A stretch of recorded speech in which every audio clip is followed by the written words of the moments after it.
Inagaw nila ang aking pangalan niya, at dignidad.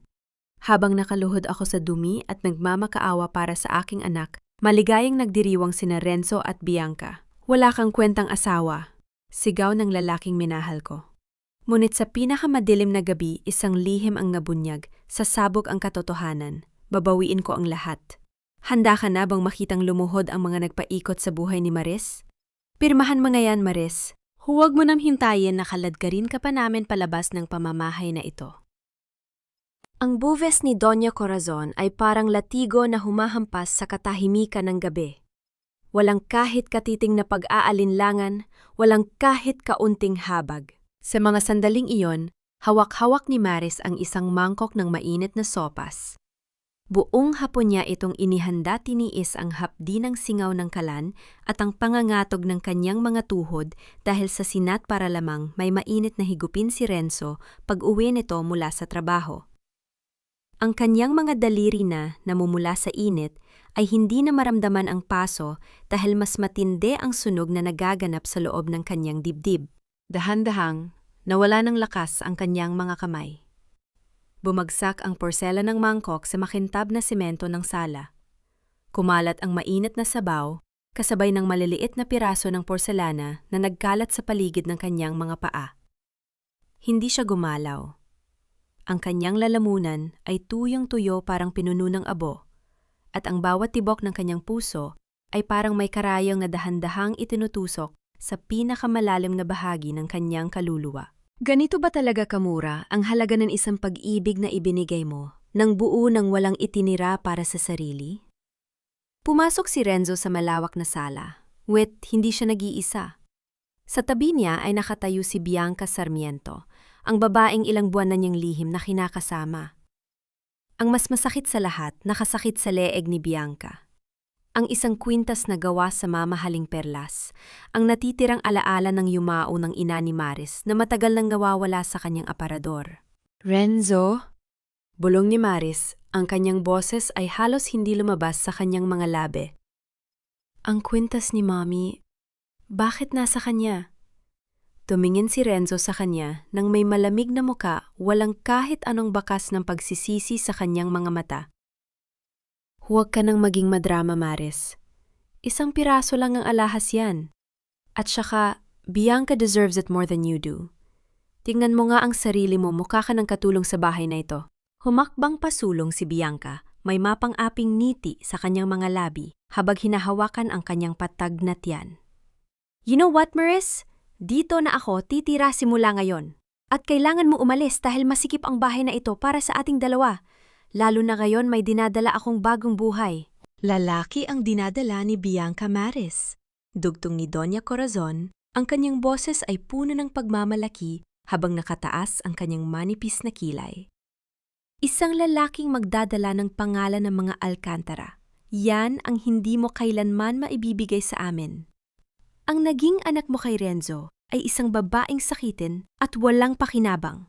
Ang bawat salita ay parang isang lason na dahan-dahang pumapatay sa natitirang pag-asa sa puso ni Maris. Naisip niya si Nika, ang kanyang 7 taong gulang na anak na kasalukuyang natutulog sa itaas. Si Nika na may mahinang baga ang tanging dahilan kung bakit nananatili si Maris sa impyernong ito. Hindi ko pipirmahan ang papel na yan, Renzo. Marahan, nguit may pang-inginig na sabi ni Maris.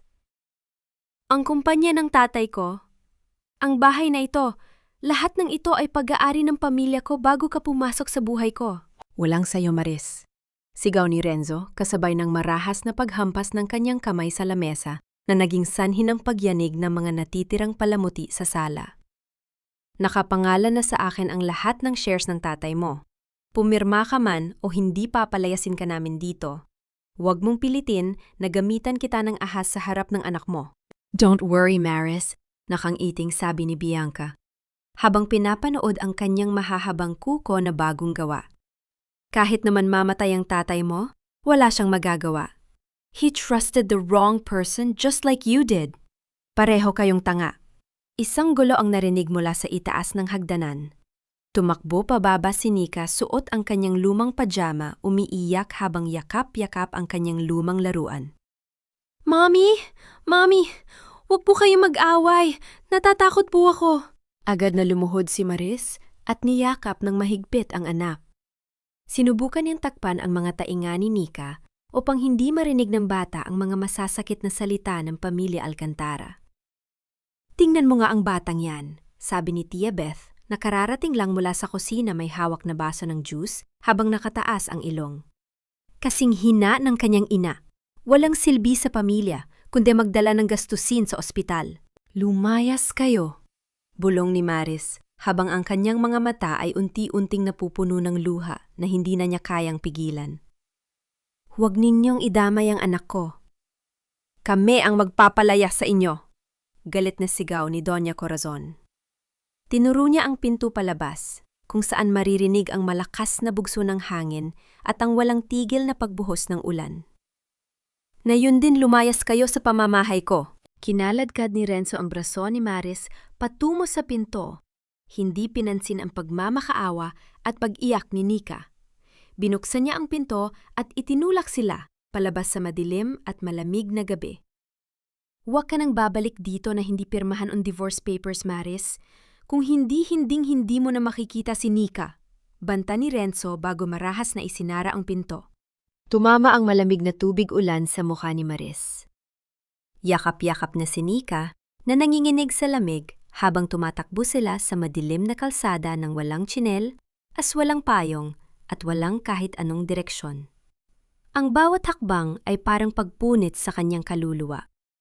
Ang kanyang paningin ay unti-unting nagdidilim, ang kanyang mga binti ay nawawala ng lakas. Sa kalayuan, ang liwanag ng dalawang malalaking ilaw mula sa isang kotse ay mabilis na lumalapit sa kanila.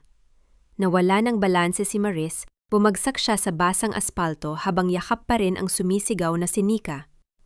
Amoy ng gamot at malamig na hangin mula sa aircon ang unang sumalubong sa kamalayan ni Maris.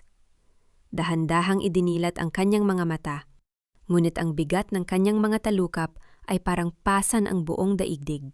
Ang mahina at regular na tunog ng aparatong sumusubaybay sa tibok ng kanyang puso ay maririnig sa tahimik na silid, isang patunay na siya ay buhay pa, sa kabila ng matinding unos na dumaan sa kanyang buhay kagabi.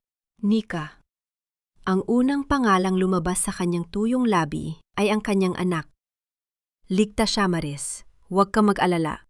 Natutulog siya sa tabi mo. Isang pamilyar at malumanay na boses ang sumagot mula sa madilim na bahagi ng silid. Nang lumingon si Maris, nakita niya si Attorney Elian Robles. Nakaupo ito sa gilid ng kama ni Nika na mahimbing na natutulog sa isang maliit na sofa na kabalot sa malinis at mainit na kumot ng ospital. Tumingin si Maris sa paanan ng sofa. Doon ay nakalagay ang isang pares ng bagong sapatos na pambata, kulay pink malinis at walang bahid ng dumi ng ulan. Lumapit si Elian, dahan-dahang lumuhod sa tapat ng natutulog na si Nika at maingat na isinuot ang sapatos sa mga paa ng bata nang hindi ito nagigising. Ang bawat galaw ni Elian ay puno ng pag-iingat at respeto, isang bagay na matagal nang hindi nararamdaman ni Maris mula nang pumasok siya sa pamilya Alcantara. Naramdaman ni Maris ang init na dahan-dahang gumagapang sa kanyang nanlalamig na puso habang pinapanood ang tagpong yon. Elian, bakit ka nandito? Paano mo kami nahanap? Tinawagan ako ng isang nurse. Sagot ni Elian habang tumatayo at lumalapit sa kama ni Maris. Inayos niya ang unan sa likod nito upang mas madali itong makaupo. May nagdala sa inyo rito kagabi matapos kayong mabuwal sa kalsada. Ngunit bago pa ako makarating, bayad na ang lahat ng emergency bills ninyo. Walang pangalang iniwan ang nagdala sa inyo rito.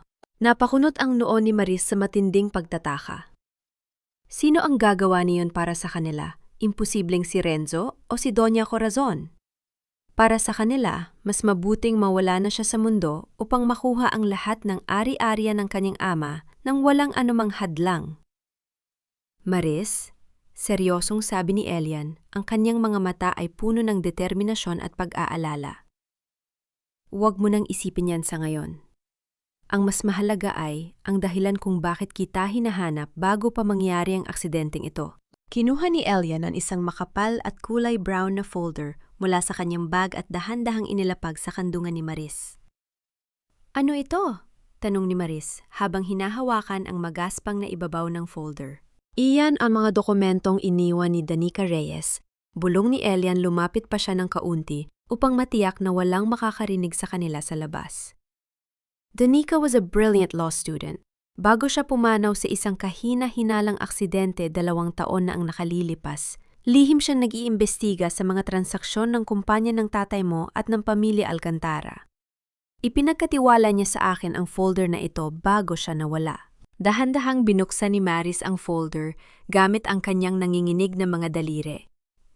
Ang unang tumambad sa kanya ay ang isang kopya ng kasunduan sa paglilipat ng mga share ng kanyang ama, si Don Manuel Valdez, patungo sa pangalan ni Renzo Alcantara. Ang petsa ng dokumento ay 2 linggo bago namatay ang kanyang ama, mga araw kung kailan ang kanyang ama ay nasa loob na ng intensive care unit, walang malay, at hindi man lang kayang humawak ng panulat. Tingnan mo ang pirma sa ilalim, Maris, sabi ni Elian, habang tinuturo ang bahagi kung saan nakasulat ang pangalan ng kanyang ama gamit ang kanyang hintuturo. That's not your father's stroke. The angle of the ink, the curve of the letters, it's a forgery. Renzo hired a professional to copy your father's handwriting while he was dying. Tinitigan ni Maris ang pirma sa papel. Ang bawat kurba ng panulat ay parang isang patalim na sumasaksak sa kanyang alaala.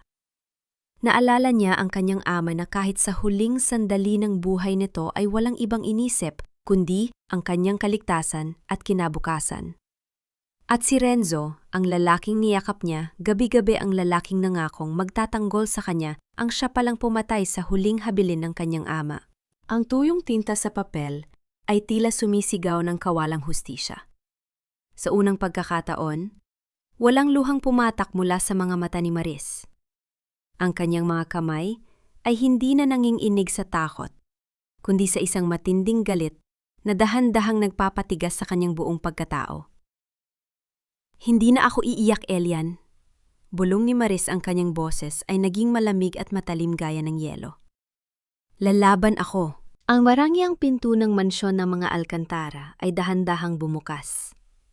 Walang bakas ng takot o luha sa mukha ni Maris, habang mahigpit na hawak ang maliit na kamay ng kanyang anak na si Nika. Ang kanyang likod ay tuwid na tuwid taliwas sa kanyang nakaraang pag-alis kung kailan siya ay duguwang puso at basang-basa ng ulan.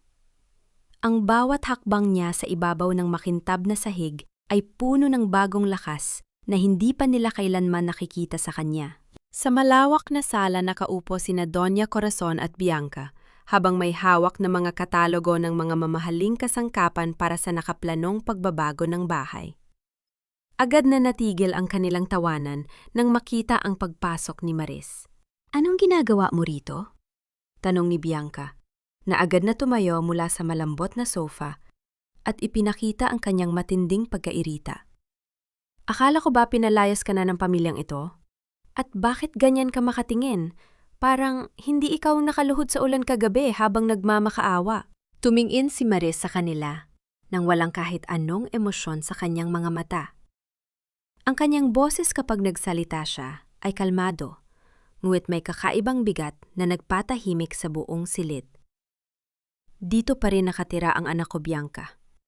At habang hindi ko pa pinapirmahan ang mga papel na iniwan ni Renzo, ako pa rin ang legal na asawa at ang reyna ng bahay na ito. Kaya wag mo akong tatanungin kung bakit ako narito sa sarili kong pamamahay." "Aba, lumalaban ka na ngayon?" Galit na singhali Doña Corazon, itinapon ang hawak na katalogo sa lamesa na lumika ng ingay sa tahimik na sala. "Huwag mong ipagmalaki ang pagiging asawa mo. Simula ngayon, wala ka ng karapatan sa master bedroom. Lumipat ka sa kwarto ng mga katulon sa likod malapit sa kusina. Doon ka nababagay, Maris." "Walang problema." Mabilis at walang pag-aalin lang ang sagot ni Maris. Natigilan si Bianca at si Doña Corazon sa kanyang mabilis na pagsang-ayon. Inasahan nilang iiyak si Maris, magmamakaawa o gagawa ng eksena tulad ng dati upang mapanatili ang kanyang marangyang silid. Ngunit ang malamig na katahimikan at ang kawalan ng takot ni Maris ay tila isang matatag na pader na hindi nila kayang tibagin. Ang kwarto ng mga katulong sa dulo ng pasilyo ay maliit, madilim at may amoy ng lumang kahoy. Inilagay ni Maris ang kanilang maliit na maleta sa tabi ng lumang kama. Nang makatulog na si Nika dahil sa pagod, naupo si Maris sa tabi nito, pinabantayan ang bawat mahinang paghinga ng kanyang anak habang pinapakalma ang sariling puso. Sa kalagitnaan ng gabi, nang mamatay na ang lahat ng ilaw sa mansyon, dahan-dahang bumukas ang pinto ng kanyang silid nang walang nililikang ingay. Pumasok si Nanay Rosa, ang matandang kasambahay, may hawak na isang mainit na mangkok ng arroz caldo na bagong luto. Ang mabangong amoy ng luya at bawang ay pumuno sa malamig na silid. "Kumain ka muna, Maris?" Bulong ng matanda habang hinahaplos ang likod ni Maris ng may pagmamahal. "Alam kong mahirap ang pinagdadaanan mo ngayon, ngunit huwag mong pababayaan ang sarili mo. Kailangan ka ni Nika." "Salamat, Nanay Rosa," sagot ni Maris. Naramdaman ang tunay na init sa kanyang puso habang hinahawakan ang kulubot na kamay ng matanda. "Salamat sa hindi pag-iwan sa amin." Nang muling tumahimik ang buong mansyon, lumabas si Maris sa kanyang kwarto. Gamit ang madilim na pasilyo, tinungo niya ang study room ni Renzo. Alam niyang nandoon ang mga orihinal na kasunduan ng kumpanya at ang mga papeles ng kanyang ama. Dahan-dahan niyang binuksan ang pinto. Habang hinahanap ang susi sa ilalim ng desk, may nakapa siyang kakaiba sa ilalim ng makapal na carpet malapit sa gilid ng pader, isang duplicate key na may nakasulat na maliit na letrang D sa gilid nito. Hindi ito pagmamay-ari ni Renzo. Kinuha niya ito at itinago sa kanyang bulsa bago ipinagpatuloy ang kanyang ginagawa. Gamit ang susi ni Renzo na nakuha niya habang tulog, ito binuksan niya ang cabinet ng mga dokumento. Mabilis niyang kinuha ang kanyang telpo at sinimulang kuhanan ng larawan ang mga resibo at dokumento ng maling paggamit ng pondo ng kumpanya. Inilagay din niya ang isang flash drive sa laptop ni Renzo upang kopyahin ang mga file na itinuro ni Elian. Nasa kalagitnaan si Maris ng pagkopya nang biglang marinit ang tunog ng mabibigat na yabag ng sapatos mula sa labas ng pasilyo. Si Renzo yon, pabalik mula sa kanyang pakikipag-inuman sa mga kaibigan. Nataranta si Maris. Mabilis niyang tinanggal ang flash drive mula sa laptop, ngunit huli na upang lumabas sa pinto ng silid, walang ibang mapagpipilian, sumingit siya sa pagitan ng makapal na kortina sa tabi ng binta at pinipilit na huwag gumawa ng anumang ingay. Bumukas ang pinto ng study room. Pumasok si Renzo na pasuray-suray, binuksan ang ilaw sa tapat ng kanyang desk at tumiretso sa kanyang upuan. Huminto siya malapit sa laptop, tumingin sa paligid na tila may nararamdamang kakaiba sa loob ng silid. Nakatayo si Maris sa likod ng kurtina, halos marinig ang sarili niyang mabilis na tibok ng puso. Ang kanyang hininga ay pinigil niya ng buong lakas sa likod ng makapal na tela habang ang kamay ni Renzo ay dahan-dahang gumagalaw patungo sa gilid ng kurtina upang tingnan kung may nagtatago roon. "Napakaganda talaga ng lokasyon ng lumang bahay ng tatay mo, Corazon," sabi ni Tia Beth habang dahan-dahang sumisipsip ng tsaa mula sa mamahaling baso na porselana. "Kung ibibenta natin yan ngayon, malaking halaga ang makukuha natin mula sa mga developer. At saka, bakit mo pahahayaan si Maris na manirahan dun kasama ang kanyang anak balang araw? Wala naman silang karapatan dun." Tumawa ng mahina si Doña Corazon bago lumingon sa may kusina kung saan abala si Maris sa paglilinis ng mga kasangkapan. "Huwag kang mag-alala, Beth. Hawak ni Renzo ang lahat ng dokumento ng ari-arian ng mga Valdez. Isang pirma na lang ng babaeng yan sa divorce papers, wala na silang matitira, kahit isang duling na sentimo." "Maris," sigaw ni Doña Corazon, ang kanyang boses ay muling pumuno sa sala ng may utos. "Dalhan mo kami ng karagdagang mainit na tubig dito. At dalian mo, baka lumamig ang tsaa ni Beth." Pumasok si Maris sa sala, dala ang mainit na takure. Tiniis niya ang mga mapanghamong tingin ni Tia Beth na tila tinatrato siyang isang hamak na alila sa bahay na itinayo ng sarili niyang ama. Ibinalik niya ang kanyang kalmado at tahimik na mukha, ngunit sa kanyang isip ay dahan-dahang nabubuo ang isang plano. Bumaba si Bianca mula sa malaking hagdanan, suot ang isang mamahaling sutla na damit at ang kwintas na perlas na pagmamay-ari ng yumao ng ina ni Maris.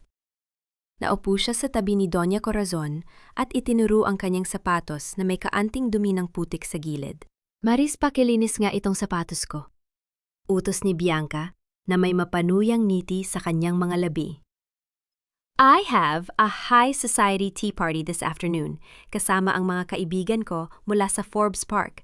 Gusto kong makitang kumikinang yan bago sila dumating dito. Baka kasi hindi ka sanay sa mga branded na sapatos dahan-dahan lang. Baka masira mo. Hindi sumagot si Maris. Lumapit siya, kinuha ang sapatos ng tahimik at dinala ito sa kusina. Ngunit bago magsimula ang party, may ginawa si Maris. Alam niyan nakalatag sa mesa sa pasilyo ang folder na naglalaman ng mga kontrata at numero ng mga supplier ng pagkain para sa party ni Bianca. Mabilis ngunit maingat na pinalitan ni Maris ang mga numero ng catering supplier sa folder. Pinalitan niya ito ng numero ng isang mumurahing supplier na nagbebenta ng mga expired at mababang klase ng pagkain na madalas gamitin sa mga maliliit na bangket sa labas ng lungsod. Dumating ang hapon. Ang mga mararangyang kaibigan ni Bianca ay nagtipon sa hardin ng mansyon. Lahat ay nakasuot ng magagarang damit. Ngunit nang ihain ang pagkain, nagulat ang lahat nang makitang ang dinala ay hindi ang mamahaling pagkaing Pranses na in-order ni Bianca, kundi mga mumurahing kahon ng pagkaing may masamang amoy at may mga langaw na lumilipad sa paligid nito dahil sa maling pagkakadeliver ng supplier. What is this, Bianca? Tanong ng isa sa kanyang mga kaibigan habang tinatakpan ang ilong gamit ang mamahaling panyo. Are you serving us cheap and spoiled food? Is this how an Alcantara treats their guests? Napakabaho naman ito. Namula sa matinding hiya at galit si Bianca, nagsisigaw siya habang sinisisi ang mga utusan at ang catering company na hindi niya alam na pinalitan ni Maris ang numero ng telepo sa kanyang folder. Mula sa banyo sa ikalawang palapag, nakatayo si Maris sa harap ng malaking salamin. Narinig niya ang matitinis na sigaw ng galit at pagkabigo ni Bianca mula sa hardin sa ibaba. Isang maikli, ngunit matalim na ngiti ang sumilay sa kanyang mga labi. Ito ang kanyang unang maliit na tagumpay ang patunay na hindi na siya ang dating Maris na madaling apihin ng kahit na sino sa pamilyang ito. Habang nakakagulo ang lahat sa ibaba, narinig ni Maris na tumunog ang telepono ni Bianca na naiwan sa mesa sa pasilyo. Dahil walang tao sa paligid, lumapit siya at sinagot ang tawag. Isang boses ng lalaki mula sa isang pribadong klinika ang nagsalita sa kabilang linya. Ms. Sarmiento, kailangan nating mag-usap tungkol sa iyong pregnancy test report. May nakita kaming seryosong problema na kailangang malaman ni Mr. Alcantara. Bago pa man makapagsalita si Maris upang magtanong mabilis na pumasok si Bianca mula sa pinto ng balkona. Hinablot niya ang telepono mula sa kamay ni Maris na may kasamang matinding kaba at takot sa kanyang mga mata. Mabilis siyang pumasok sa kanyang kwarto at marahas na isinara ang pinto upang mag-isa sa loob. Bago pa man makapag-isip si Maris tungkol sa misteryosong tawag na iyon, isang malakas at masakit na hawak sa kanyang braso. Ang nagpabalik sa kanya sa realidad si Renzo. Iyon, may galit na mukha habang nakatingin sa kanyang mga mata. Maris, wag mong isipin na hindi ko alam ang mga ginagawa mo sa bahay na ito. Bulong ni Renzo. Ang kanyang boses ay malamig at puno ng pagbabanta habang mas hinigpita ng hawak sa kanyang braso na nagdulot ng sakit sa kanyang balat. Pirmahan mo na ang divorce papers na ibinigay ko sa'yo. Kung hindi gagamitin ko ang lahat ng pera at koneksyon ko upang makuha ang custody ni Nika at hinding-hindi mo na muling makikita ang anak mo kahit sa iyong mga panaginip. Sa isang maliit at tahimik na kainan sa labas ng lungsod. Malayo sa mapanghusga at mapang-aping mga mata ng pamilya Alcantara, magkasamang nakaupo si Maris at Attorney Elian Robles. Ang liwanag ng papalubog na araw ay dahan-dahang sumisilip sa bintana ng cafe, nagbibigay ng kaunting init sa malamig na hangin ng hapon. Inilapap ni Maris ang kanyang bagong nauhang impormasyon sa mesa. Elian, narinig ko ang tawag sa telepono ni Bianca kagabi. May binanggit ang isang lalaki tungkol sa kanyang pregnancy test report. Natatakot si Bianca. Halos manginig ang kamay niya nang ablutin ng cellphone mula sa akin. Tumango si Elian. Ang kanyang mukha ay seryoso habang binubuksan ang kanyang sariling laptop. Inasahan ko na yan, Maris. May nakuha akong impormasyon mula sa aking mga kontak sa isang pribadong klinika sa Maynila. Ayon sa kanilang opisyal na record, walang pangalang Bianca Sarmiento ang nakarehistro na buntis sa kanilang pasilidad. Isang malaking kasinungalingan ang lahat ng ipinapakita nila kay Renzo. Nakahinga ng malalim si Maris, ngunit kasabay nito ang pagbabalik ng matinding sakit sa kanyang alaala. Kung buhay pa si Papa, kung hindi ko pinagkatiwalaan si Renzo, hindi sana nangyayari ang lahat ng ito. Naalala ko nung bata pa ako kapag may sakit ako, palaging nagluluwalhati si Papa sa pag-aalaga sa akin. Sinabi niya na walang sinumang lalaki ang hahayaan niyang manakit sa akin. Habang nagsasalita ang mga luha, ay dahan-dahang pumatak mula sa mga mata ni Maris. Lumambot ang dati matigas na ekspresyon, ipinapakita ang sugat ng isang anak na nangungulila sa proteksyon ng ama. Kinuha ni Elian ang kanyang malinis na panyo mula sa kanyang bulsa at dahan-dahang iniabot kay Maris. "Huwag kang mag-alala, Maris. Nandito ako ngayon. Hindi ko hahayuang masira ang lahat ng pinaghirapan ng tatay mo. At higit sa lahat, hindi ko hahayuang saktan ka pa nila." Nang iabot ni Elian ang panyo, dahan-dahang napaatras ang manggas ng damit ni Maris dahil sa kanyang pagkilos. Doon ay nakita ni Elian ang maitim at kulay lilang pasa sa kanyang braso, ang malinaw na marka ng marahas na pagkakahawak ni Renzo kagabi. Agad na nagbago ang ekspresyon ni Elian, naging matalim at puno ng galit ang kanyang mga mata habang dahan-dahang hinawakan ang kamay ni Maris nang may matinding pag-iingat upang hindi ito masaktan. "Ginawa ba ito ni Renzo sa'yo?" "Sinubukan niya akong takutin tungkol sa custody ni Nika," sagot ni Maris. Ang kanyang boses ay nanginginig, nuit pinilit niyang patatagin ang kanyang sarili. "Gusto niya akong pirmahan ang divorce papers bago malaman ng lahat ang tungkol sa mga peking dokumento ng kumpanya." "Ipanunumpa ko sa iyo, Maris." Bulong ni Elian, ang kanyang boses ay puno ng emosyon at matatag na pangako habang nakatitig ng diretso sa kanyang mga mata. "Pagbabayarin ko si Renzo sa bawat pasa na ibinigay niya sa iyo. Hindi ka na nag-iisa ngayon sa labang ito." Ipinakita ni Elian ang isang listahan ng mga bank transfer mula sa opisyal na pondo ng kumpanya ng mga Alcantara. May isang malaking halaga ng pera, halos 500,000 piso ang inilipat mula sa pondo ng kumpanya patungo sa personal na account ng isang naggangalang Dr. Jose San Diego. Siya ang doktor na pumirma sa pregnancy certificate ni Bianca. Kailangan nating patunayan na ang perang ito ay suhol upang gumawa ng peking sertipiko. Habang nag-uusap ang dalawa sa loob ng tahimik na kainan, isang itim na kotse ang nakaparada sa tapat ng kalsada, sa ilalim ng malaking puno ng akasya. Sa loob ng kotse, isang lalaki na may hawak na kamera na may mahabang lens ang lihim na nakatutok sa binta na kung saan nakaupo sina Maris at Elian. Dahan-dahang pinindot ng lalaki ang kanyang camera ng ilang beses. Ang mahinang tunog ng mekanismo ng camera sa loob ng kotse ay hindi narinig ng sinuman sa labas. Ngunit nakuha nito ang mga malalapit na larawan kung saan hawak ni Elian ang kamay ni Maris habang pinupunasan ng babae ang kanyang mga luha. Perfect, bulong ng lalaki sa loob ng kotse habang pinapanood ang mga larawan sa maliit na screen ng kanyang camera. "Matutuwa si Bianca kapag nakita ito. May ebidensya na kami ng pangangaliwa mo, Maris." Pagkabukas pa lamang ni Maris ng malaking pinto ng mansyon, sinalubong agad siya ng tunog ng malakas na iyak ni Nika na nagmumula sa ikalawang palapag. Mabilis na tumakbo si Maris pataas ng hagdanan, ang kanyang puso ay kumakaba ng napakabilis dahil sa matinding kaba at pag-aalala para sa kanyang anak. Sa tapat ng kwarto ni Nika, nakita niya ang 2 utusan na pinamumunuan ni Tia Beth, habang mabilis na inilalagay ang mga damit laruan at libro ng bata sa loob ng malalaking kahon. Nakahawak si Nika sa gilid ng pinto, nanginginig sa takot habang walang tigil ang pag-agos ng luha sa kanyang mga pisngi. Mami, ayoko pong sumama sa kanila. I don't wanna go to boarding school. Please, Mami, wag mo akong ipamigay."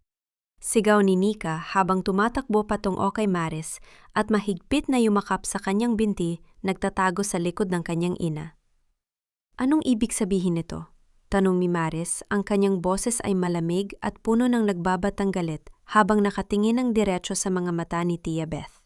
Lumabas si Doña Corazon mula sa dulo ng pasilyo, May hawak na opisyal na dokumento ng enrollment mula sa isang boarding school sa Baguio, malayo sa Maynila.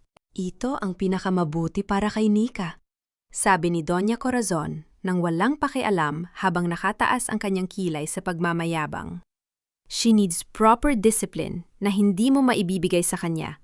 At saka mas mabuti na nandoon siya habang inaayos namin ni Renzo ang kasal ni na Bianca dito sa mansyon. Hindi namin kailangan ng batang sakitin dito sa bahay na magdadala lamang ng malas. Naramdaman ni Maris ang isang matinding galit na biglang sumabog sa loob ng kanyang dibdib. Tapos na ang panahon ng kanyang pagtitiis. Hindi na niya hahayaan na kahit sino ang humipo sa kanyang anak. Pumunta si Maris sa tapat ni Doña Corazon. Sa isang mabilis na pagkilos, pinalagpak niya ang kanyang kamay sa lamesa sa pasilyo na nagdulot ng malakas na tunog na yuman sa mga mamahaling vase sa paligid. Dahil sa matinding gulat ang baso ng juice na hawak ni Tia Beth ay nabitiwan nito at bumagsak sa semento na basag sa maliliit na piraso na nagkalat sa kanilang mga paa. Huwag na huwag mong susubukang ilayo ang anak ko sa akin. Sigaw ni Maris, ang kanyang boses ay parang kulog na yumanig sa buong mansyon na nagpatahimik maging sa mga utusan. Subukan ninyong hawakan muli ang mga gamit ni Nika at ipapangako ko sa inyo na hindi ninyo magugustuhan ang susunod na gagawin ko sa pamilyang ito. Natigilan si Doña Corazon at si Tia Beth. Hindi sila makapaniwala na ang dating Maris na mahinin, mahiyain at laging umiiyak ay kayang sumigaw ng ganoon kalakas at may ganong katapang na mukha. At ipapaalala ko sa inyo, Doña Corazon, sabi ni Maris habang lumalapit sa mukha ng matanda. Ang kanyang mga mata ay parang apoy na handang tumupok sa sinumang haharang. Ang mansyong ito, ang lupang kinatatayuan ninyo ngayon, ay nakapangalan pa rin sa trust fund ng aking ama si Don Manuel Valdez. Isang salita ko lamang sa bangko at maaari ko kayong palayasin dito anumang oras. Lumabas si Renzo mula sa kanyang study room dahil sa ingay sa pasilyo. Ngunit nang marinig niya ang pangalan ni Don Manuel Valdez at ang tungkol sa trust fund, biglang nagbago ang kanyang muka. Nawalan siya ng kulay sa pisingi tila may natatagong matinding takot sa kanyang mga mata na agad na napansin ni Maris. Maris, mag-usap tayo ng maayos. Huwag mo idaan sa ganyan ang mga bagay-bagay. Nanginginig na sabi ni Renzo na hindi magawang tignan ng diretso si Maris. Lumuhod si Maris sa tapat ni Nika, mahigpit na niyakap ang kanyang anak habang pinapatahimik ito at hinahaplos ang buhok ng bata. Tumayo siya, hinarap muli si Doña Corazon na nanginginig sa galit dahil sa pagkapahiya sa harap ng mga utusan. Wala na tayong dapat pag-usapan, Renzo, sabi ni Maris habang hawak ang kamay ng anak. Kung ganyan ka, katapang Maris, sigaw ni Doña Corazon habang tinuturo ang basag na baso sa sahig gamit ang kanyang nanginginig na daliri. Lalabanan kita. Ipapapulis kita sa kasong trespassing dito sa mansyon ko. Wala kang karapatan dito dahil pinalayas ka na namin ni Renzo. Pumasok ka, Renzo. Kailangan nating mag-usap na dalawa lamang, sabi ni Maris habang binubuksan ang pinto ng study room ng kanyang ama na ngayon ginagamit ni Renzo. Sumunod si Renzo ng walang kibo. Ang kanyang mukha ay puno pa rin ng kaba habang dahan-dahang isinasara ang pinto upang walang sinumang makarinig sa labas. Naupo si Maris sa tapat ng malaking desk. Ang kanyang mga pagkilos ay napaka-elegante at puno ng tiwala sa sarili, isang bagay na matagal nang hindi nakikita ni Renzo sa kanya. Anong kailangan mo, Maris? Tanong ni Renzo. Pinilit na patatagin ang kanyang boses kahit halatang nanginginig ang kanyang mga kamay habang nakalagay sa ibabaw ng lamesa. Huwag mong akalain na matatakot mo kami sa mga sinasabi mo tungkol sa trust fund ng tatay mo. Hawak ko ang pirma niya sa paglilipat ng ari-arian. Ngumiti ng bahagya si Maris bago inilabas mula sa kanyang bag ang ilang piraso ng papel na naglalaman ng mga auditing records. Inilapag niya ito sa tapat ni Renzo. Kilala mo ba ang mga dokumentong ito, Renzo? Tanong ni Maris, dahan-dahang tinapik ang papel gamit ang kanyang daliri. Ito ang auditing report ng Valdez Enterprises para sa huling 2 taon. May nawawalang 50 milyong piso sa pondo ng kumpanya. At ayon sa mga transaksyong ito, ang pera ay inilipat sa isang offshore account sa Cayman Islands sa ilalim ng iyong personang pangalan. Namilog ang mga mata ni Renzo sa matinding gulat at takot. Agad siyang tumayo mula sa kanyang upuan at sinubukang agawin ang mga papel mula sa kamay ni Maris. "Akin na yan," sigaw ni Renzo, ang kanyang boses ay puno ng galit at takot. Ngunit naging mas mabilis si Maris. Agad niyang kinuha ang mga papel at ibinalik sa loob ng kanyang bag bago pa man ito mahawakan ni Renzo. "Huwag kang mag-alala, Renzo. Kopya lamang ito ng mga orihinal na dokumento. Ang mga tunay na papel ay ligtas na nakatabi sa isang lugar na hindi mo kailanman mahanap kahit baligtarin mo pa ang buong mundo." Dahan-dahan inayos ni Maris ang collar ng kanyang damit habang nakatitig ng diretso sa matatakuting mga mata ni Renzo. "May alok ako sa iyo, Renzo. Maaari kong itago ang mga dokumentong ito sa ngayon at hindi muna ipadala sa mga board members at sa mga legal na awtoridad." "Anong kapalit ng katahimikan mo?" tanong ni Renzo, na halos mawalan ng boses dahil sa matinding takot na makulong at mawala ang kanyang marangyang buhay na ninakaw lamang niya. "Una, hinding-hindi mo na susubukan na ilayo si Nika sa akin o ipadala siya sa kung saang paaralan. Pangalawa, mananatili kaming dalawa ng anak ko dito sa mansyong ito nang walang anumang istorbo mula sa iyo, sa bago mong asawa o sa nanay mo. At pangatlo, wag na wag mong susubukan na ibenta ang lumang bahay ng aking tatay sa Tagaytay." Tumingin si Renzo sa kanya nang may halong galit at matinding pag-aalala. "Hindi ko pwedeng hindi ibenta ang bahay sa Tagaytay, Maris. Kailangan ko ng pera ngayon din. Naloko ako sa pamumuhunan ko sa Singapore. May nag-udyok sa akin na gawin yon. Hindi ko gustong mawala ang pera ng kumpanya." Napakunot ang no ni Maris sa kanyang narinig. May nag-udyok sa kanya? Sino ang tunay na mastermind sa likod ng maling pamumuhunan ni Renzo na naging dahilan ng pagkawala ng pera ng kanilang kumpanya? "Wala akong pakialam sa mga dahilan mo, Renzo." Malamig na sabi ni Maris habang tumatayo at lumalakad patungo sa pinto. "Yan ang kasunduan natin. Isang maling pagkilos mo o ng pamilya mo at ipapangako ko sa iyo na ang susunod mong tulugan ay ang malamig na semento ng kulungan." Habang hawak ni Maris ang hawakan ng pinto upang lumabas, hindi niya napansin na sa labas ng study room, nakatayo si Bianca sa dilim ng pasilyo. Narinig ni Bianca ang buong pag-uusap mula sa maliit na siwang ng pinto. Ang kanyang mukha ay puno ng matinding galit at takot na baka mawala ang lahat ng kanyang pinaghirapang yaman bago pa man siya maikasal kay Renzo. Mabilis na humakbang si Bianca paatras. Ang tunog ng kanyang mabilis na pag-alis ay dahan-dahang nawala sa dulo ng madilim na pasilyo habang nag-iisip ng isang napakasamang plano upang tuluyang sirain si Maris bago pa sila mabunyag ng kanyang mga hawak na ebidensya. Kinabukasan ng umaga, pumuno ang sigaw ni Bianca sa buong mansyon ng mga Alcantara. "Nawawala ang aking diamond ring, ang 2 milyong pisong singsing na ibinigay sa akin ni Renzo." Mabilis na bumaba si Doña Corazon mula sa kanyang kwarto sa ikalawang palapag habang si Renzo naman ay lumabas mula sa study room na may magkasalubong na kilay.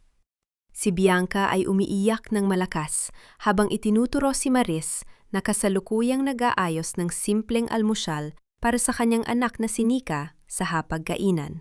"Siya lang ang pumapasok sa kwarto ko," sigaw ni Bianca habang itinuturo si Maris gamit ang kanyang nanginginig na daliri. "Sinabi niya sa akin kagabi na gagawin niya ang lahat para sirain ang buhay natin. Renzo, ipahanap mo ang bag niya sa kwarto ng mga katulong." "Tigilan mo yan, Bianca," malamig na sabi ni Maris habang hinahawakan ang kamay ng natatakot na si Nika. "Wala akong kinikuha sa iyo o sa kahit kanino sa bahay na ito. Kapkapan ang mga gamit ng babaeng yan." Utos ni Doña Corazon sa 2 kasambahay na napilitang sumunod dahil sa takot na matanggal sa trabaho. Kinaladkad ng 2 kasambahay ang lumang bag ni Maris mula sa kwarto ng mga katulong patungo sa sala. Nang ibuhos nila ang nilalaman ng bag sa ibabaw ng malaking mesang kahoy, mabilis na nahulog ang isang maliit na kulay pulang kahon na gawa sa pilos. Nang buksan ito ni Doña Corazon, doon ay nakalapag ang kumikinang na singsing na may malaking diamante. "Aha, sabi ko na nga ba?" Galit na sigaw ni Doña Corazon habang pinalagpak ang kanyang kamay sa mesa. "Magnanahaw ka talaga, Maris. Hindi ka na naawa sa pamilyang ito, Renzo. Tumawag ka ng pulis. Ipagawa mo ang huling arrest sa kanya." Bago pa man makakuha ng telepon si Renzo, bumukas ang malaking pinto ng mansyon. Pumasok si Attorney Elian Robles kasama ang 2 opisyal ng pulis siya mula sa lungsod. "Huwag muna kayong tumawag ng pulis, Doña Corazon." Ang boses ni Elian ay nangingibabaw sa buong sala, matatag, malamig at puno ng otoridad. "Dahil kami mismo ang nagdala ng mga pulis dito upang imbestigahan ang isang krimen." "Anong ginagawa ng lalaking ito rito?" Galit na tanong ni Renzo humakbang pasulong upang harangan si Elian. "Ito ay pribadong usapin ng pamilya Alcantara. Wala kang karapatang pumasok dito." Inilabas ni Elian ang isang maliit na kulay itim na USB drive mula sa kanyang coat pocket. Tumingin siya sa may kusina kung saan nakatayo si Nanay Rosa. Ang matandang kasambahay ay mabilis at lihim na kumindat kay Maris habang nakatayo sa gilid bago muling ibinalik ang kanyang muka sa pagiging malungkot upang hindi mapansin ng iba. "Meron kaming ebidensya mula sa nakatagong security camera na inilagay sa pasilyo sa tulon ng isang saksi," sabi ni Elian habang ikinokonekta ang USB drive sa malaking telebisyon sa sala. Bumukas ang screen ng telebisyon. Malinaw na ipinakita sa video ang nangyari kaninang madaling araw. Pumasok si Bianca sa kwarto ng mga katulong habang tulog si Maris at lihim na isinilid ang tulang kahon ng singsing sa loob ng lumang bag ni Maris bago mabilis na lumabas nang walang sinumang nakakakita. Lahat ay natigilan sa buong sala. Nawalan ng kulay ang mukha ni Bianca. Ang kanyang mga labi ay nanginginig habang napapatingin kay Renzo na ngayoy nakatitig sa kanya nang may matinding galit at kawalan ng tiwala. "Ito ay kasong incriminating an innocent person," malamig na sabi ni Elian habang nakatingin ng diretsyo kay Bianca. "Maari ka naming kasuhan ngayon din, Miss Sarmiento, at ang parusa rito ay kulungan." "Bianca?" bulong ni Renzo. Ang kanyang boses ay naging napakalalim at puno ng malaking pagdududa. Lumapit si Bianca kay Renzo. Hawak ang braso nito habang umiiyak at nagmamakaawa. "Renzo, listen to me. Ginawa ko lang yon kasi natatakot ako na agawin kanya sa akin. Natatakot ako para sa kaligtasan ng baby natin." Ngunit sa unang pagkakataon, hindi naniwala si Renzo sa kanyang mga luha. Marahas niyang hinawakan ang 2 kamay ni Bianca, itinaas ito sa tapat ng kanilang mga mukha at tinitigan ng babae ng diretsyo sa kanyang nanginginig at natatakot na mga mata. "Bianca?" Malamig at matalim na tanong ni Renzo habang higpit na hawak ang kanyang mga kamay na nagdudulot ng panginginig sa buong katawan ng babae. "Ano pa ang mga ibinubunyag mong kasinungalingan sa akin? Ano pa ang itinatago mo?" Sa isang tahimik na bahay, bakasyonan sa Tagaytay, kung saan ang malamig na simoy ng hangin ay nagdadala ng amoy ng mga pine trees, dahan-dahang pumasok sina Maris at Attorney Elian Robles. Ang lumang bahay na gawa sa kahoy at malalaking bato ay ang paboritong lugar ng yumao niyang ama, si Don Manuel Valdez, tuwing gusto nitong makatagpo ng kapayapaan. "Matagal ko nang hindi nabibisita ang lugar na ito," bulong ni Maris habang hinahawakan ang maalikabok na wooden banister ng hagdanan. "Dito ako dinadala ni Papa kapag gusto niyang magpahinga mula sa gulo ng kumpanya sa Maynila. Dito ko naramdaman ang pinakamasayang mga sandali ng aking kabataan." "Dito itinago ng tatay mo ang totoong vault, Maris?" sabi ni Elian habang inilalabas ang maliit na susi na may nakaukit na letrang D, ang duplicate key na nahanap ni Maris sa ilalim ng carpet sa study room ni Renzo. "Ang susi na ito na nahanap mo, pagmamay-ari ito ng dating sekretarya ng tatay mo na si Danica. Lihim niyang itinago rito ang orihinal na habilin bago siya nawala." Pumasok sila sa lumang silid-aklatan ng kanyang ama sa ikalawang palapag. Sa likod ng isang malaking cabinet ng mga lumang libro, may isang maliit na bakal na pinto na nakatago sa loob ng pader. Ginamit ni Elian ang susi upang buksan ang vault. Dahan-dahang bumukas ang mabigat na bakal na pinto ng vault. Sa loob nakalagay ang isang kulay gintong envelope na may opisyal na selyo ng notaryo pampubliko. Binuksan ni Maris ang envelope gamit ang kanyang nanginginig na mga kamay. Ang mga luha ay muling pumatak sa kanyang mga pisngi, ngunit sa pagkakataong ito ay mga luha ng kaginhawaan at matinding pag-asa. Ang orihinal na huling habilin at testament ni Don Manuel Valdez ay malinaw na.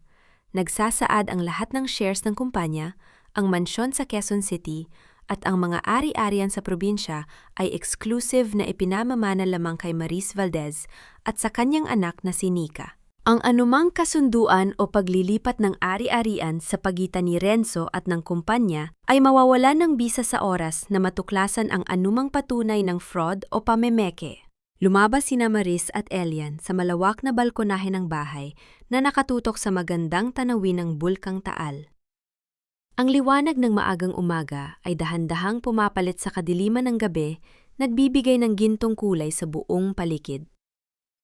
Inabot ni Elian ang isang tasa ng mainit na kape kay Maris. Naupo sila sa lumang maderang bangko habang pinapanood ang pagsikat ng araw. Salamat Elian, bulong ni Maris, habang nakatitig sa umuusok na kape sa kanyang mga kamay. Kung wala ka, baka nakaluhod pa rin ako sa dumi at nagdurusa sa kamay ng mga alkantara. Tumingin si Elian sa kanya nang may matinding pagpapahalaga at katapatan sa kanyang mga mata. Hindi mo kailanman kailangang magpasalamat sa akin, Maris. Ginagawa ko ito dahil naniniwala ako sa iyo at dahil matagal na kitang gustong protektahan. Simula pa nung mga araw na magkasama tayo sa universidad. Naramdaman ni Maris ang isang kakaibang init sa kanyang puso, isang damdamin na matagal ang pinatay ng kataksilan at pang-aabuso ni Renzo. Kasama ng huling habilin, may nahanap din si Maris na isang lumang sulat na isinulat ng kanyang ama ilang araw bago ito pumanaw. Binasa ito ni Maris ng mahina. Maris, aking anak, kung binabasa mo ito, ibig sabihin ay wala na ako sa tabi mo. Huwag kang magtitiwala sa pamilya Alcantara. Ngunit higit sa lahat, mag-ingat ka sa taong nagpopondo sa kanila sa likod ng mga kurtina. Isang tao na dating malapit na kasosyo ng ating pamilya. Napakunot ang noo ni Maris sa kanyang narinig. May mas malaking tao pa ba na nakatago sa likod ng mga krimen ng pamilya Alcantara? Habang nag-iisip si Maris, biglang tumunog ang telepo ni Elian sa ibabaw ng mesa.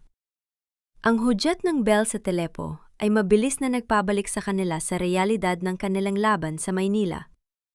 Sinagot ni Elian ang tawag. Si Nanay Rosa yon mula sa mansyon sa Quezon City. Ang kanyang boses ay puno ng pagmamadali at kaba sa kabilang linya. Attorney Elian Maris, sigaw ng matandang kasambahay.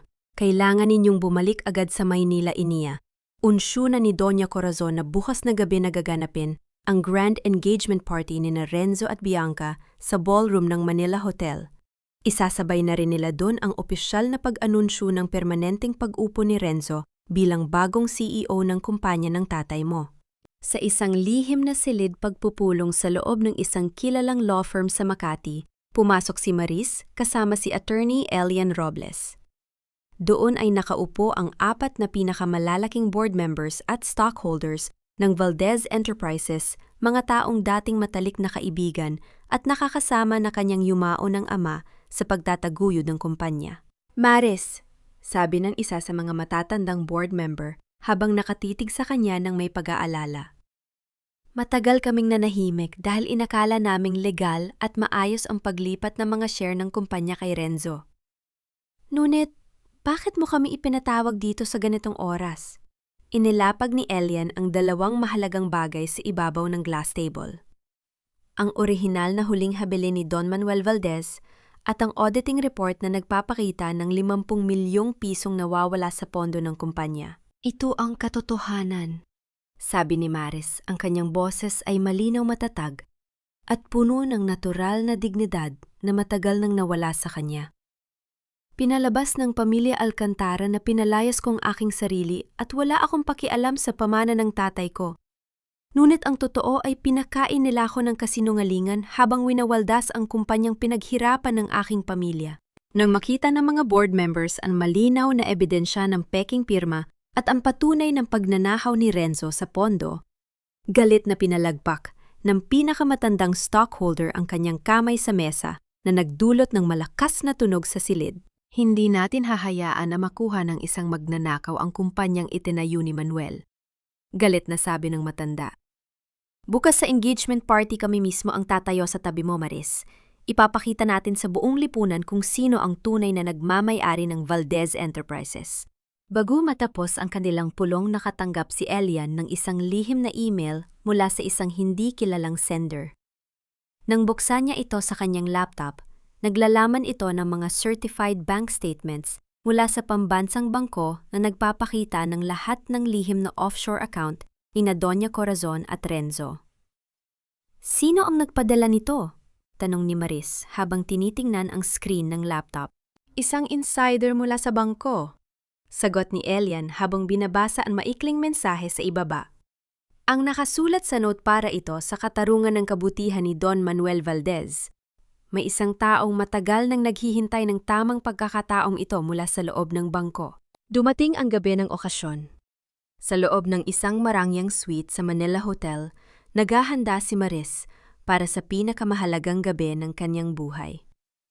Nakasuot siya ng isang eleganteng pulang gown na gawa sa mamahaling isang damit na dating pagmamay-ari ng kanyang ina na sumisimbolo ng karangalan at lakas ng pamilya Valdez. Lumapit ang maliit na si Nika, suot ang kanyang malinis na puting damit. Dahan-dahang inayos ng maliit na kamay ng bata ang isang strand ng buhok ni Maris sa kanyang balikat habang nakatayo sa harap ng salamin. Ang ganda-ganda mo, Mami! Bulong ni Nika habang nakatitig sa salamin kasama ang kanyang ina. Ikaw ang pinakamatapang na reyna sa buong mundo. Huwag ka nang matatakot sa kanila. Hinalika ni Maris ang noo ng kanyang anak habang pinipigil ang luha ng kagalakan. Para sa iyo ang lahat ng ito, anak. Hindi na tayo muling luluhod sa kahit kanino. Ang Grand Ballroom ng Manila Hotel ay puno ng malalaking ilaw na kristal mamahaling mga bulaklak at ang pinakamalalaking tao sa mataas na lipunan. Sa loob, naroon sina Doña Corazon Renzo at Bianca na nakasuot ng napakagandang puting gown na kang-iti habang nakikipag-usap sa mga mamamahayag at kumuha ng mga larawan. Sa labas na malaking dalawang pinto ng ballroom, nakatayo si Maris kasama si Attorney Elian at ang 4 na pangunahing board members ng kumpanya. Ang bawat hakbang ng kanyang mataas na sapatos sa makintab na sahig na gawa sa marmol ay nagpapatunay na handa na siyang bawiin ang lahat ng inagaw sa kanya. Huminga ng malalim si Maris. Tinignan si Elian na tumanggo sa kanya ng may buong tiwala at pagmamahal. At dahan-dahang itinulak ng mga gwardiya ang 2 malalaking pinto ng ballroom upang pumasok sa gitna ng liwanag.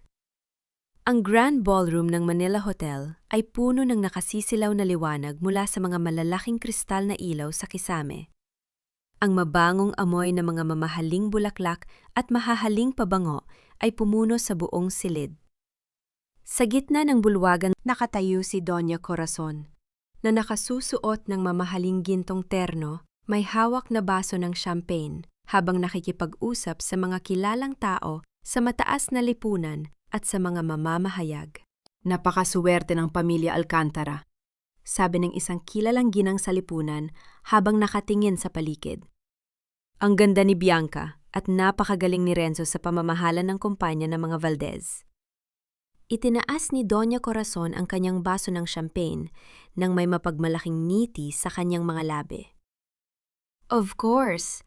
Nararapat lamang sa pamilya namin ang pinakamabuti at ang pinakamataas na antas sa lipunan. Wala na ang mga taong nagpabigat at nagdala ng malas sa aming pamamahay. Sa tabi niya nakatayo si Bianca, hawak ang braso ni Renzo, habang kumukitang-kita ang kanyang mamahaling wedding ring sa mga litratistang walang tigil sa pagkuha ng larawan para sa mga pampublikong pahayagan. Umakyat si Renzo sa gitna ng malaking entablado. Kinuha niya ang mikropono habang ang lahat ng mga bisita sa ballroom ay dahan-dahang tumahimik at nakatutok ang pansin sa kanya. Magandang gabi sa inyong lahat. Panimula ni Renzo, ang kanyang boses ay puno ng kayabangan at tiwala sa sarili. Ngayong gabi, hindi lamang natin ipinagdiriwang ang aming nalalapit na kasal ni Bianca. Nais ko ring ihayag sa inyong lahat na simula ngayong gabi, ako ng opisyal at permanenteng Chief Executive Officer at Presidente ng Valdez Enterprises. Pumalakpak si Doña Corazon at si Bianca habang nakangiti sa harap ng mga bisita naghihintay ng pagsang-ayon ng buong madla. Ngunit bago pa man magsimula ang palakpakan ng mga tao, Biglang namatay ang mga pangunahing ilaw sa buong ballroom. Napasigaw ang ilang mga ginang sa gulat habang nagkaroon ng kaanting gulo sa madilim na silid. Sino ang gumalaw sa control board ng ilaw ng hotel sa eksaktong sandaling ito upang patayin ang liwanag? Biglang bumukas ang napakalaking LED screen sa likod ng entablado kung saan nakatayo si Renzo. Ang screen ay hindi nagpakita ng mga larawan ng engagement ni Renzo at Bianca, kundi isang malaking kopya ng auditing report na malinaw na nagpapakita ng nawawalang 50 milyong piso sa pondo ng kumpanya patungo sa isang lihim na offshore account. Bumukas ang malaking 2 pinto sa gitna ng ballroom. Isang maliwanag na ilaw mula sa spotlight ang nakatutok sa tapat ng pintuan. Doon ay nakatayo si Maris Valdez. Nakasuot siya ng eleganteng pulang gown na gawa sa mamahaling seda. Ang kanyang buhok ay maayos na nakatali sa itaas at ang kanyang muka ay puno ng walang kapantay na ganda katatagan at dignidad. Sa kanyang gilid ay nakatayo si Attorney Elian Robles at ang 4 na pinakamalalaking board members ng kumpanya. Nang makita siya ng mga bisita at ng mga mamamahayag, nagkaroon ng matinding bulungan sa buong silid. Nawalan ng kulay ang mukha ni Doña Corazon habang si Bianca naman ay napahawak sa braso ni Renzo sa matinding gulat at takot. Dahan-dahang lumakad si Maris patungo sa entablado. Ang bawat hakbang ng kanyang sapatos sa ibabaw ng pulang karpet ay nagpapatunay ng kanyang tunay na kapangyarihan bilang tagapagmana. Umakyat siya sa entablado, huminto sa tapat ni Renzo at dahan-dahang kinuha ang mikro, punumula sa nanginginig na kamay ng lalaki. Tumingin si Maris ng diretso sa mga camera at sa buong madla na nakatutok sa kanya sa loob ng tahimik na ballroom. Magandang gabi sa inyong lahat. Ang boses ni Maris ay nanghinibabaw sa buong grand ballroom, malamig, matatag at puno ng walang kapantay na dignidad. Ang lalaki nakatayo sa tabi ko ay hindi ang bagong CEO ng Valdez Enterprises. Siya ay isang taong nagnakaw ng pera ng aming kumpanya at nagpake ng mga opisyal na dokumento ng aking yumao ng ama. Maris, manahimik ka. Galit na sigaw ni Doña Corazon habang mabilis na humahakbang pasulong sa entablado. Mga gwardiya, ilabas ang babaeng yan sa pampublikong okasyong ito. Ngunit pumagit na ang 4 na pangunahing board members ng kumpanya upang harangan si Doña Corazon. Manahimik ka, Corazon. Pakinggan natin ang tunay na tagapagmana ng kumpanya, sigaw ng pinakamatandang stockholder. Pinalitan sa malaking LED screen ang larawan ng auditing report patungo sa isang opisyal na record mula sa klinika. Kasabay nito, bumukas ang isang recorded video message ni Dr. Jose San Diego na nakuha ni Elian. Ako si Dr. Jose San Diego, sabi ng doktor sa video habang nakatitig sa kamera ng may pagsisisi. Nais kong ipahayag sa publiko na ang pregnancy certificate na ibinigay ko kay Miss Bianca Sarmiento ay gawa-gawa lamang. Binayaran niya ako ng 500,000 piso mula sa pondo ng Valdez Enterprises upang magsinungaling na siya ay buntis. Nagkaroon ng malaking gulo-sigawan at bulungan sa gitna ng buong madla. Ang mga mamamahayag ay walang tigil sa pagkuha ng mga larawan kay Bianca na ngayoy napaluhod sa ibabaw ng entablado habang tinatakpan ang kanyang mukha sa matinding hiya at pagkabigo. Tumingin si Renzo kay Bianca. Ang kanyang mukha ay puno ng matinding galit-gulat at kawalan ng paniniwala. Pinalabas mo akong tanga, Bianca. Ginawa ko ang lahat ng ito para sa iyo at sa anak na sinasabi mo. Lumapit si Attorney Elian Robles sa entablado kasama ang 3 opisyal ng pulisya mula sa lungsod.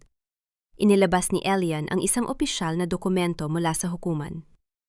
Renzo Alcantara, sabi ni Elian sa matatag na boses na narinig ng lahat. Mayroon kaming warrant of arrest laban sa iyo para sa kasong falsification of public documents, qualified theft, at embezzlement. Lumapit ang mga pulis kay Renzo. Dahan-dahang isinusuot ng pulis ang kulay pilak na metal na pusa sa kanyang 2 pulso. Tumingin si Renzo kay Maris habang nakatayo sa kanyang tapat. Maris, patawarin mo ako. Please, tulungan mo ako sa pagkakataong ito. Tinitigan siya ni Maris. Sa kanyang mga mata, wala nang natitirang galit o pagnanais na maghigante. Ang natitira na lamang ay isang matinding awa para sa lalaking minsang minahal niya. Ngunit tuluyang sumira sa sarili niyang buhay dahil sa walang kapantay na kasakiman. Huli na ang lahat, Renzo, bulong ni Maris. Ang batas na ang bahalang humatol sa iyong mga ginawa. Sinubukan ni Bianca na tumakbo patungo sa gilid ng entablado upang tumakas sa mga mamamahayag. Ngunit, 2 female police officers ang mabilis na humarang sa kanya at hinawakan ang kanyang mga kamay para sa karagdagang investigasyon sa kasong panloloko. Nang makita ni Doña Corazon na nakapusa na ang kanyang anak na si Renzo at hinuhuli na rin si Bianca, nanginginig ang kanyang buong katawan. Ang lahat ng kanyang pangarap na kapangyarihan, yaman at mataas na antas sa lipunan ay naglaho tulad ng usok sa loob lamang ng isang gabi. Nawala ng balanse si Doña Corazon. Bumagsak ang kanyang katawan sa ibabaw ng entablado kasabay ng malakas na tunog ng pagkakakabit ng metal na pusa sa mga kamay ng kanyang anak na si Renzo. Sa mga sumunod na araw, matapos ang malaking iskandalo sa Manila Hotel, ang balita tungkol sa pamilya Alcantara ay naging pangunahing paksa sa lahat ng pahayagan at palabas sa telebisyon sa buong bansa. Ang karma na matagal nang inipon ng kanilang kasakiman ay tuluyan ng naningil. Sa labas ng marangyang mansyon sa Quezon City, 2 sheriff mula sa korte ang nakatayo kasama ang mga kinatawan ng bangko.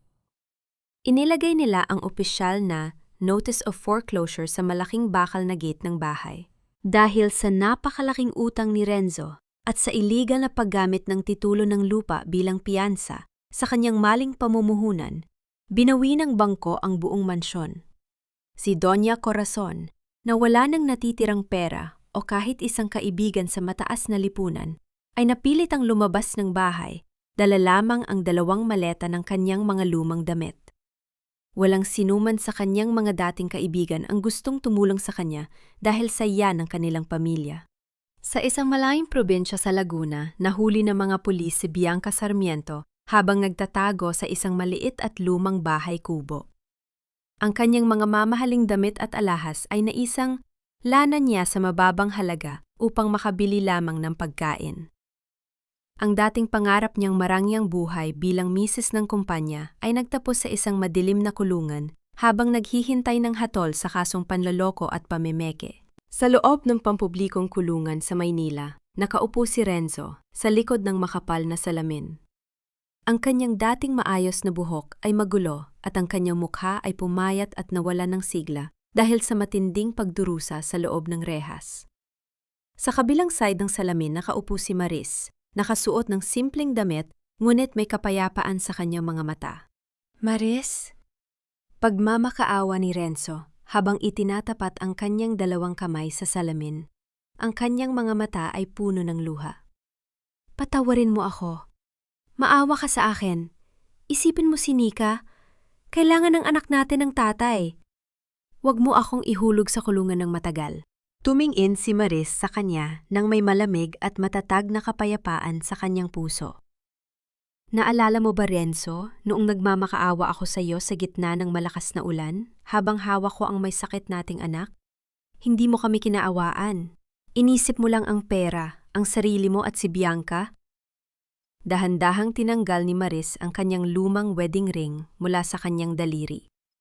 Inilagay niya ito sa ibabaw ng counter sa harap ng salamin. Ibinabalik ko na sa iyo ang huling natitirang kadena ng ating nakaraan. Bulong ni Maris.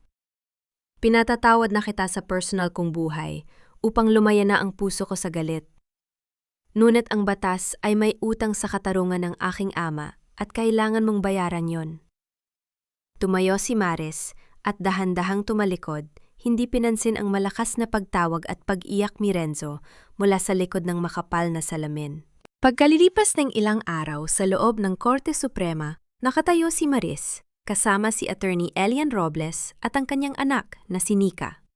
Binasa ng hukom ang pinal na desisyon ng korte matapos suriin ang lahat ng mga orihinal na dokumento, ang tunay na huling habilin ni Don Manuel Valdez, at ang mga ebidensya ng pamimek ang korteng ito ay nagpapasya na ibalik ang buong pagmamay-ari ng Valdez Enterprises, ang mansyon at ang lahat ng ari-arian kay Maris Valdez. Pinalagpak ng hukom ang kanyang maderang martilyo sa ibabaw ng mesa na nagdulot ng isang matatag at pinal na tunog sa buong silid hukuman na nagpapatunay ng pagwawakas ng mahabang gabi ng pang-aabuso. Niyakap ni Elian si Maris habang umiiyak sa kagalakan si Nika. Ang katarungan na matagal nang inagaw sa kanila ay tuluyan ang naibalik. Sa malawak at malinis na opisina ng presidente ng Valdez Enterprises, nakaupo si Maris sa lumang upuang gawa sa mahogany ang upuan na dating ginagamit na kanyang ama.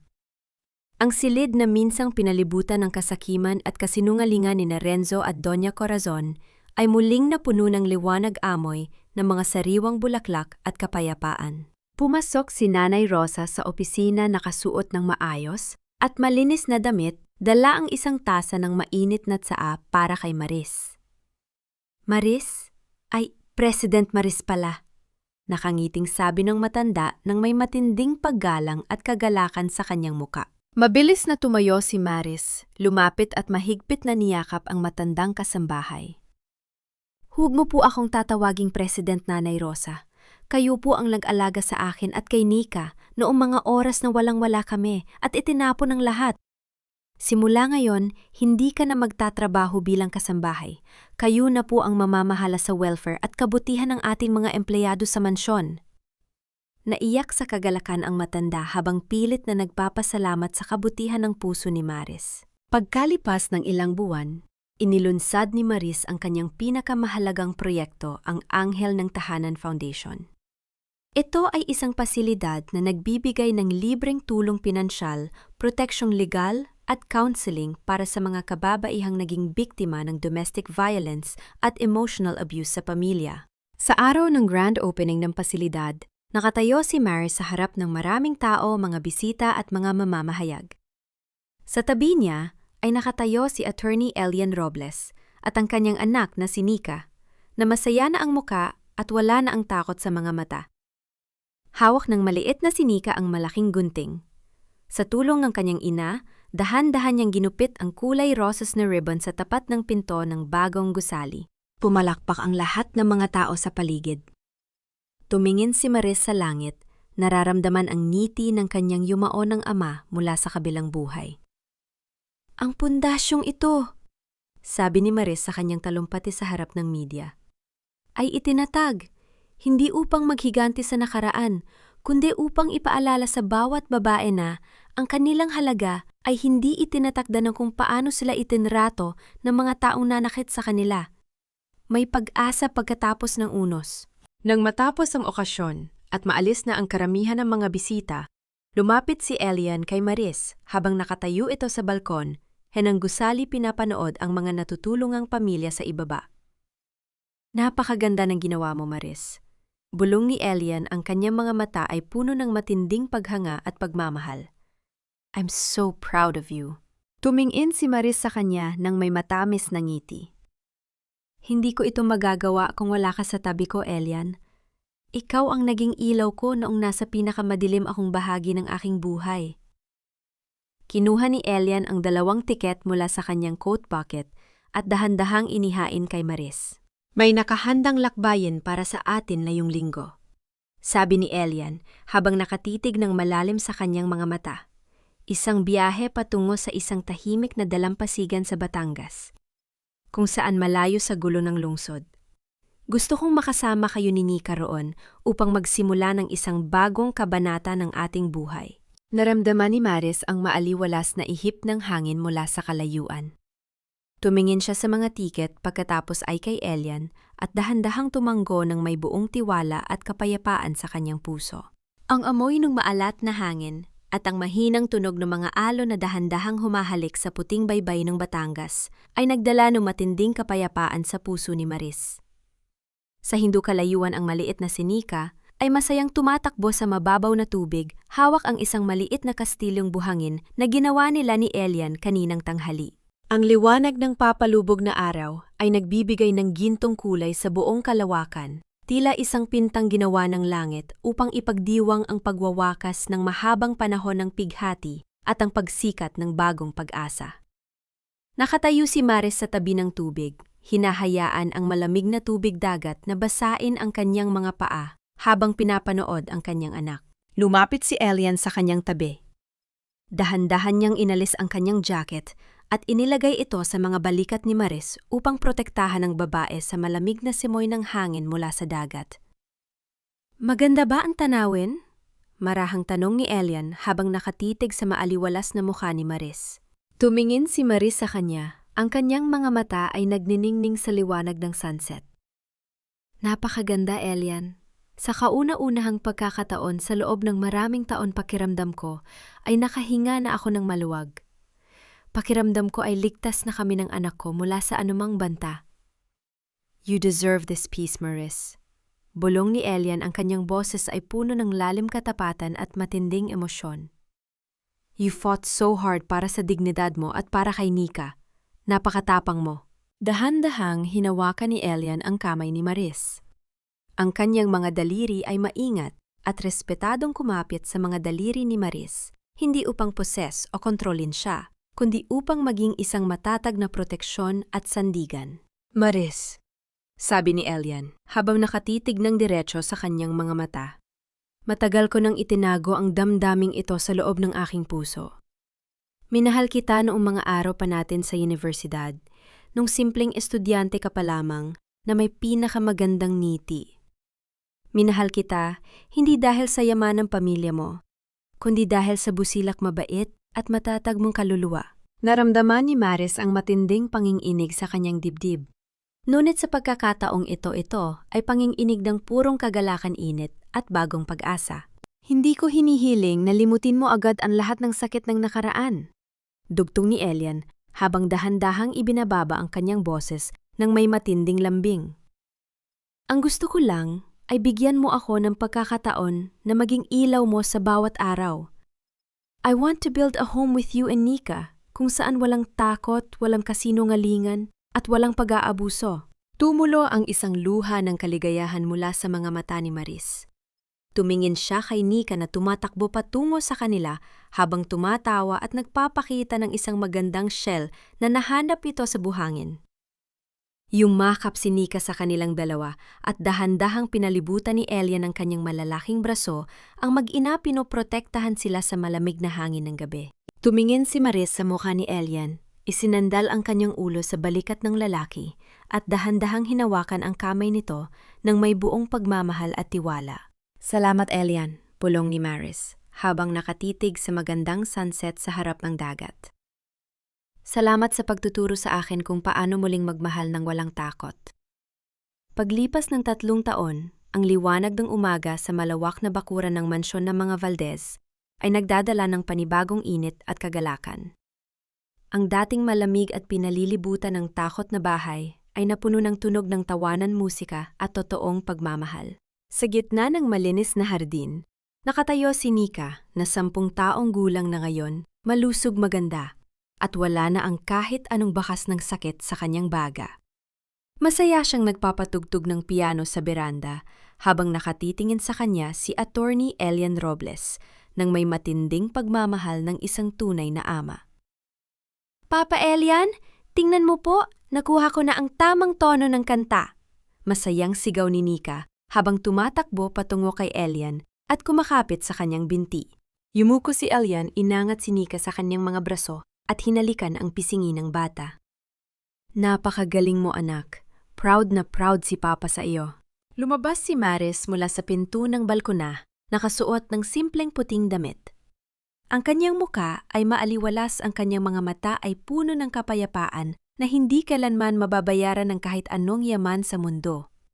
Sila ni Elian ay opisyal ng nakasal 2 taon na ang nakalilipas sa isang tahimik at solemneng seremonya sa tabi ng dagat sa Batangas, pinalilibutan ng mga taong tunay na nagmamahal sa kanila, tulad ni Nanay Rosa.